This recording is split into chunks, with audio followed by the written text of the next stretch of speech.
just when you thought it was over.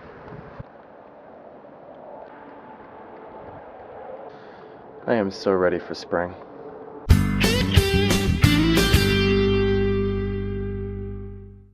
Hello, Shiny Happy Vloggy people, it's Thursday. So as you saw from that footage that I filmed yesterday, Ohio did get hit with a pretty heavy snowstorm yesterday morning. For much of yesterday, we were under a level 2 snow emergency. Level 2 essentially means that you can only be out on the roads if it's absolutely necessary, as opposed to level 3, which means that only emergency vehicles are allowed on the roads. I want everyone to take note of the fact that the snow emergencies are in reference to driving conditions, and we've been told by our Cleveland area news that this area of Ohio has experienced its second snowiest January, second only to the blizzard of '78. So that's fun. And anyone who's subscribed to my personal channel knows that I just posted a video of me and my brother and other various people having fun sledding in the snow, and yay.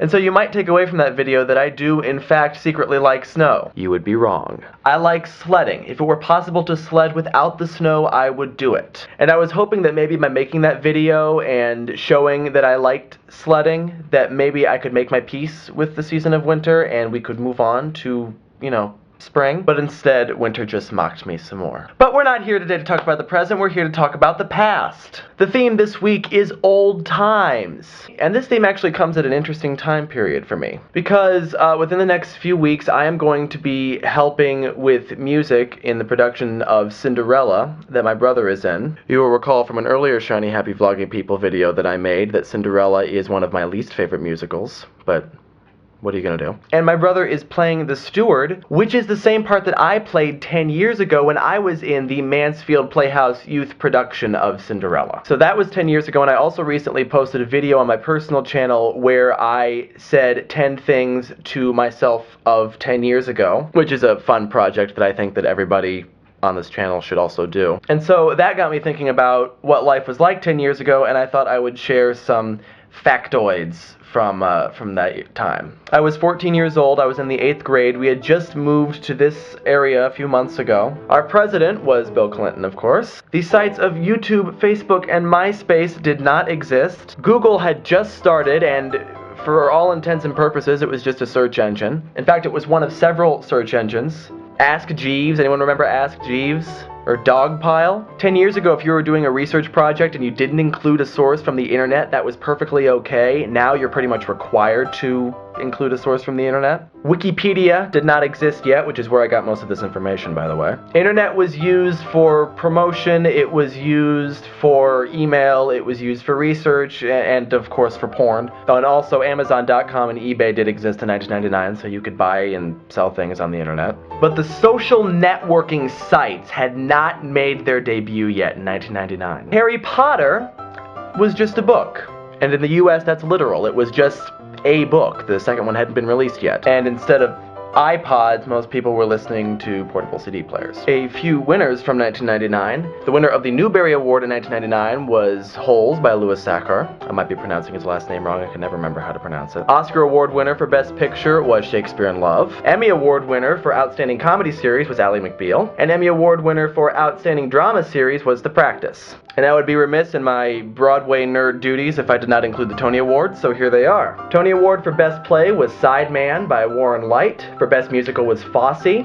Best Revival of a Play was Death of a Salesman by Arthur Miller. And Best Revival of a Musical was Annie Get Your Gun. So that's what was going on 10 years ago. This week's word of the week is groundling. And as it happens, groundling also relates to the theme of old times. Go figure. Groundling means someone who has unsophisticated taste. And it originated from Elizabethan England. In the theater in Elizabethan England, they most commonly used the thrust stage. The rich patrons, the royalty, and the wealthy nobles and so on would sit up in sheltered areas surrounding the stage. And if you could afford the penny admission, in other words, if you were living in poverty, you would have to watch the play from the pit that was underneath the stage. So the people had to stand in this pit on the ground, they were exposed to the elements, and they had to stand really close together, and most of them hadn't showered and so on. And many of them were crude and rowdy and all this sort of thing. And because they had to stand on the ground, they were referred to as the groundlings. And so today it refers to somebody who is either very crude or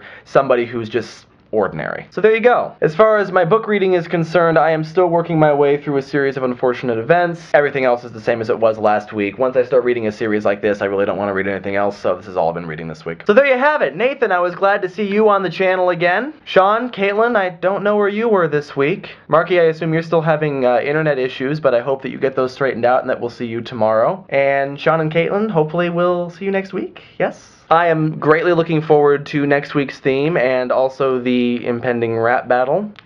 And so until next time, stay shiny and happy, and Marky, I will hopefully see you tomorrow. We interrupted this YouTube video for a Shiny Happy Vloggy People weather bulletin with quasi-meteorologist Samuel Baptist.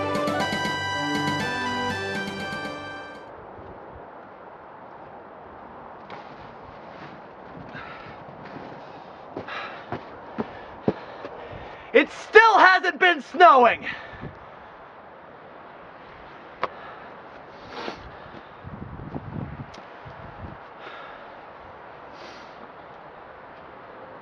And that concludes this weather bulletin.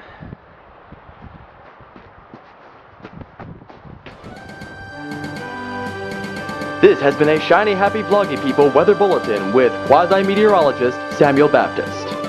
We now return to regular YouTubing.